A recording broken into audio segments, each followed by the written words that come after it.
Buenas tardes y bienvenidos a una nueva edición de Política y Negocios. En esta oportunidad nos encontramos con Guido Valdivia. Él es director ejecutivo de la Cámara de la Construcción, CAPECO. Y hoy día hablaremos un poco acerca del sector de la construcción y cuáles fueron los efectos de la pandemia, cuál fue el impacto y cómo este sector se está recuperando poco a poco. Buenas tardes, Guido. Hola, ¿cómo estás, Gloria María? Guido, coméntanos un poco acerca del impacto de la pandemia en el sector construcción del Perú. Bueno, la pandemia afectó a la construcción como no ha afectado a ningún otro sector, porque se decidió la paralización total de las obras. Muy pocas obras pudieron mantenerse, por lo menos durante los 3 primeros meses de la pandemia, y el primer mes de vigencia completa de la emergencia, pues la construcción cayó 98%. O sea, cayó casi a 100%. No ha habido ningún otro sector económico que haya llegado a ese nivel.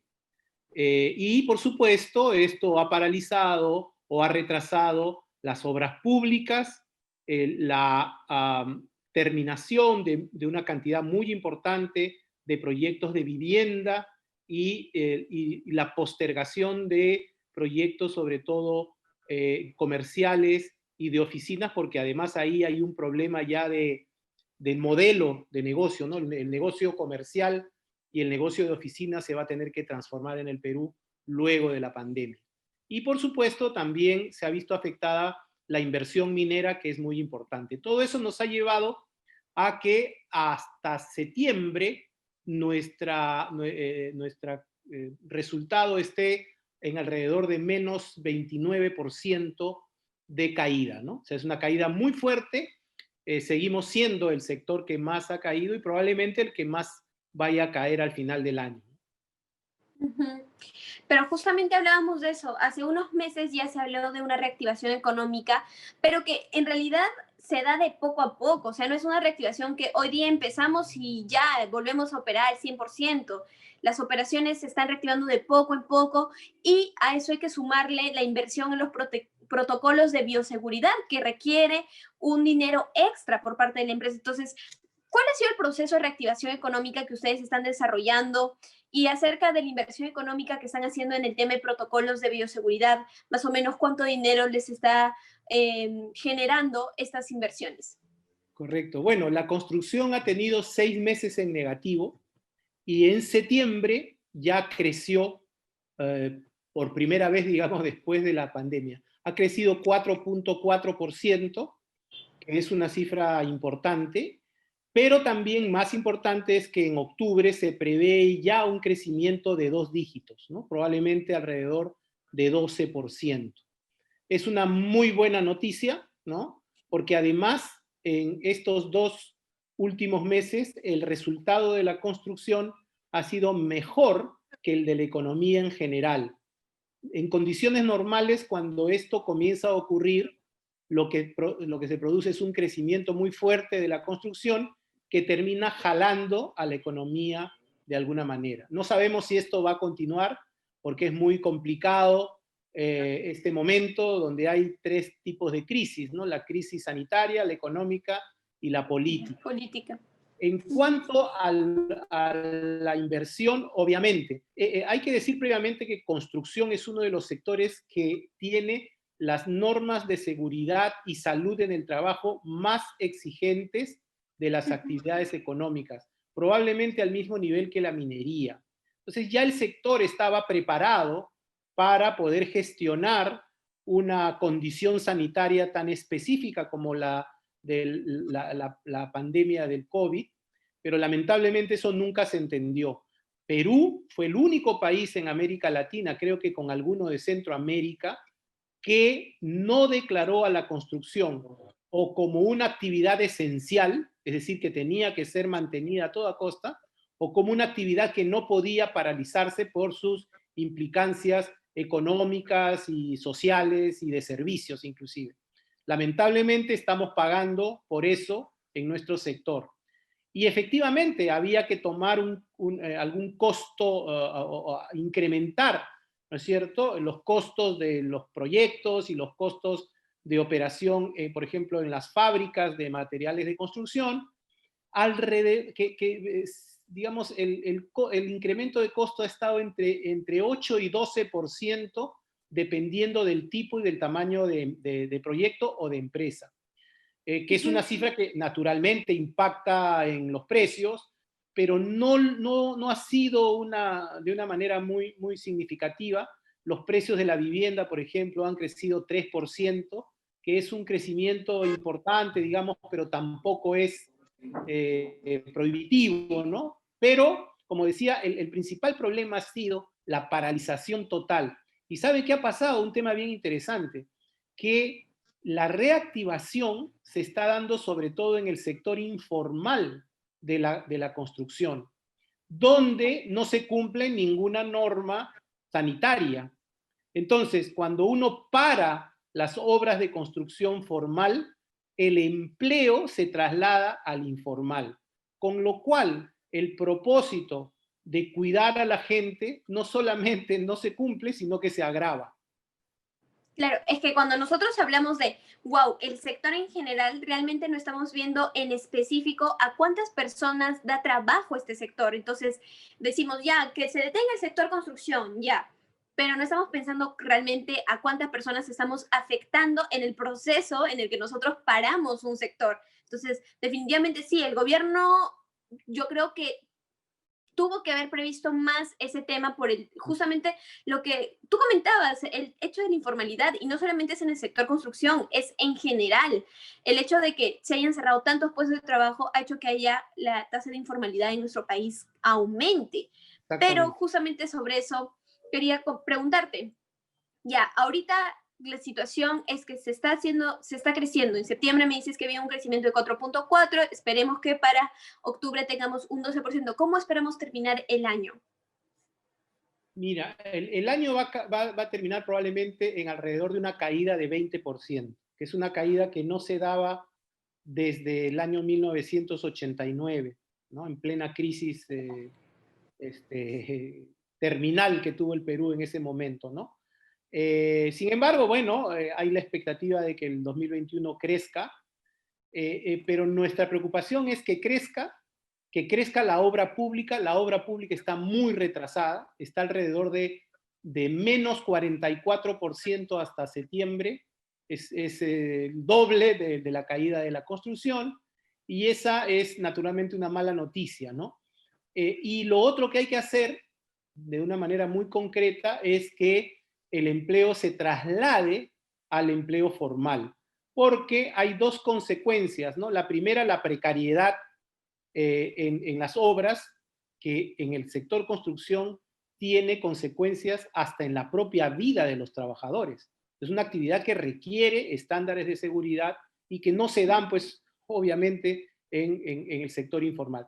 Y lo segundo que es también importante es el impacto que tiene el empleo formal. En este momento, las remuneraciones de los trabajadores de construcción civil, de los que tienen trabajo, digamos, en promedio han caído casi 30%, ¿no? Entonces, esto genera un súper problema para las familias, pero también tiene un impacto en la economía en general.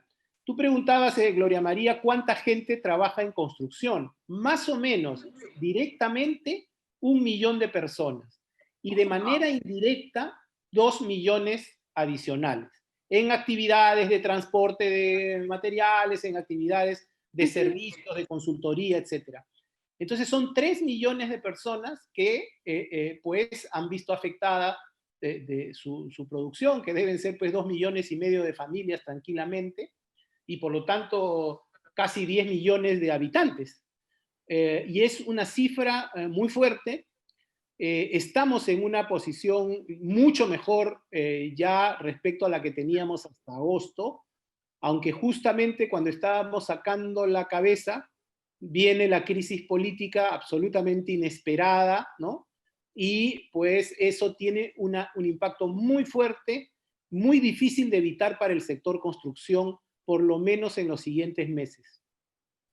Tú, más o menos, Guido, ya en lo personal, como opinión personal, ¿cuál crees que pueda ser la influencia? Es que definitivamente hace unas semanas yo conversaba con una especialista en economía que me decía, la crisis política no es que esté malogrando la economía del país, porque la economía del país ya viene en caída y va a seguir cayendo por todas las consecuencias, pero sí genera inestabilidad en el país. Entonces, más o menos, ¿cuál es tu opinión con respecto a la influencia que va a tener esta crisis política que hemos visto que es súper fuerte, probablemente es una de las más fuertes de los últimos 20 años a nivel del sector construcción?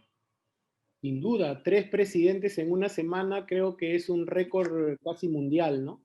Eh, yo creo que hay dos condiciones que afectan al sector construcción. Primero, estamos teniendo 3 cambios de administración, ¿no? Vizcarra pasa a Merino, Merino, Merino pasa Sagasti. a Sagasti y dentro de 6 meses o 7 vamos a tener de Sagasti al que venga. Es imposible que la obra pública, que es más o menos un 20%, un 25% del sector construcción, no se afecte. Porque solamente en trasladar responsabilidades, en cerrar una obra para pasársela a alguien que la gestione, va a tomar tiempo. Eso es indudable y es cierto que la construcción pública ya había caído, pero no creíamos que se iba a generar esta condición y obviamente el proceso de aprendizaje nos va a coger justamente en la transferencia de gobierno. Ese es un gran problema, creo, fundamental para el cual nos va a afectar. Segundo, en el caso de la obra privada, el gran problema que ha generado esta crisis política es una crisis de confianza. Crisis de confianza porque en este momento, que es un momento, como dicen algunos estudiosos, una coyuntura crítica, ¿no? Una situación en la que pueden cambiar radicalmente las cosas como se han manejado hasta ahora, ¿no? Es eso lo que creo que uno siente. Y se ha abierto un espacio de discusión para el cambio del modelo constitucional. Y eso sí genera incertidumbre en las inversiones. Los inversionistas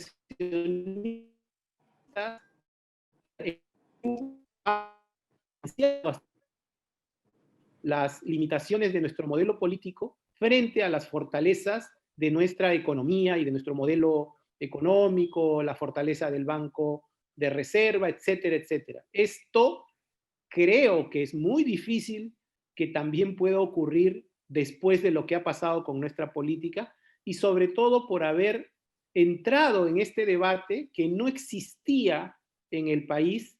Es cierto que había algunos actores políticos que tomaban esto como una bandera, pero era un tema absolutamente marginal. Y si queremos tener un ejemplo de qué es lo que puede pasar, bueno, veamos a Chile, ¿no? En donde están en ese proceso, naturalmente mucho más institucionalizado, porque ese proceso se inició a través de un acuerdo político donde estuvieron todos los partidos políticos, creo que salvo 2. Pero digamos el 90 o 95% de la representación política estuvo de acuerdo con un modelo que además es muy gradual, ¿no? Porque tiene pues todo un proceso. Nosotros estamos en esa discusión y sobre todo el futuro de la visión económica que se ha compartido, creo yo, desde inicios de los 90 y que naturalmente requiere ajustes. Pero una cosa es plantear reformas dentro de un modelo para que mejore y otra es cambiarla un poco sin saber hacia dónde y esperamos que ni siquiera se plantee la posibilidad de que sea hacia atrás, ¿no? Porque eso sí sería terrible, ¿no? Pero sí creo que cualquier inversionista en este momento está en un compás de espera, ¿no? Esperando a ver cómo se desenvuelven las circunstancias políticas de corto plazo, es decir, la consolidación de este gobierno interino, o, y mejor dicho, lo que puede pasar a partir de la elección de las nuevas autoridades en en el primer semestre del próximo año. Así es, entonces definitivamente siempre hablar de temas políticos es tocarlo con pinzas porque es un poco complicado, es bastante complicado, sobre todo en cómo está viviendo nuestro país, sobre todo por el tema de la estabilidad. Y justo lo que tú comentabas, un punto tan importante, las inversiones. Nosotros tenemos que ser un país atractivo, nuestra economía tiene que ser atractiva para que la gente quiera invertir. Y esto genera trabajo, genera que la gente tenga empleo, genera que la economía se pueda mover. Pero bueno, Guido, ya para terminar la entrevista, a nivel del sector construcción, ¿cuáles son las expectativas 2021? A pesar de que este año probablemente no terminemos tan bien. Bueno, nosotros apostamos a que el próximo año es un año de crecimiento. No creemos que esto no vuelva a crecer, no creemos que esto vuelva a caer. El asunto está en la magnitud. Se habla de un crecimiento de alrededor de 20%, ojalá, porque eso implicaría casi regresar a la situación previa a la pandemia, pero a nosotros nos parece que es muy aventurado pensar que esa es una meta conseguible. Tienen que alinearse casi todas las estrellas para que esto pueda funcionar. Y ya el sector construcción, sobre todo por el lado del Estado, tenía y tiene deficiencias estructurales que tienen que ser corregidas y cuya implementación toma tiempo. El que el Estado gaste menos de lo que tiene o invierta menos de lo que tiene para obras, es algo que ya venía ocurriendo. Y eso parte de un mal diseño del Estado que sí tiene que ser cambiado. Si algo tiene que ser cambiado en el Perú es el modo en que funciona el Estado. El Estado como está ya no camina, es una rémora, te lleva para atrás y hay que cambiarlo, hay que hacerlo más eficiente, más tecnologizado, hay que establecer mecanismos de control ciudadano que efectivamente funcionen y que no traben, hay que cambiar la relación entre el gobierno local y las municipalidades tienen que ser replanteadas para que no sean barreras para la construcción formal y puertas abiertas para la construcción informal o ilegal, porque hay mucha también. Entonces creemos que el próximo año va a ser un año de crecimiento, pero de un crecimiento moderado. Definitivamente, yo creo que no hay que perder la esperanza, pero también hay que mantener en la realidad ahí, no hay que, a veces sí hemos escuchado a algunos economistas, especialistas en el tema, que parecen un poco ya utópicos lo que ellos dicen acerca del crecimiento del Perú para que vuelva a recuperarse. Yo creo que va a demorar por lo menos un promedio de 2 años más en adelante. Bueno, Guido, ha sido un placer tenerte el día de hoy con nosotros. Esperamos que realmente el sector pueda recuperarse. ¿Algún comentario extra antes de terminar?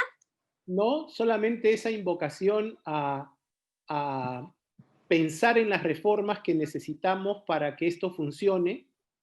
Creemos, es una opinión muy personal, que eso no tiene nada que ver con la Constitución. El Perú ha tenido 13 constituciones, una cada 15 años, y no hemos resuelto nada con eso. Para nosotros es el modelo de gestión estatal el que tiene que ser transformado, porque además tiene que llegar al ciudadano. No es solamente un tema de empresarios. Ahora se está viendo cuán lejos está el Estado de poder atender necesidades sentidas de la población y de población joven, además, que está pensando en cuánto tiene que hacerse para que el Estado realmente sirva al ciudadano y sirva a las expectativas del ciudadano. Soy optimista, los constructores por lo general somos optimistas y también sabemos que en la mayor parte de los casos, para hacer una construcción nueva probablemente hay que demoler una que ya no sirve. El asunto es que uno puede demoler con una bomba o puede demoler de una manera efectiva y menos riesgosa. Hay que pensarlo mucho y bueno, desde Capeco siempre estamos atentos a cualquier convocatoria con actores sociales o políticos para discutir sobre el futuro de nuestra actividad en esta estrategia de desarrollo con miras al bicentenario que creo que todos los peruanos tenemos la obligación de pensar en ese tipo de ideas. ¿Cómo queremos que sea nuestro país en el tercer centenario de la independencia. Muchas gracias. Así es, Guido. Bueno, entonces, ya saben, como siempre lo decimos acá, esto es algo que no solo le compete al Estado ni a la parte privada, es de todos como sociedad. Es una lucha, no solo contra la pandemia ahora, sino también por un Perú mejor. Muchas gracias, Guido. Y bueno, con nosotros también eso es todo por hoy. Muchas gracias, buenas tardes.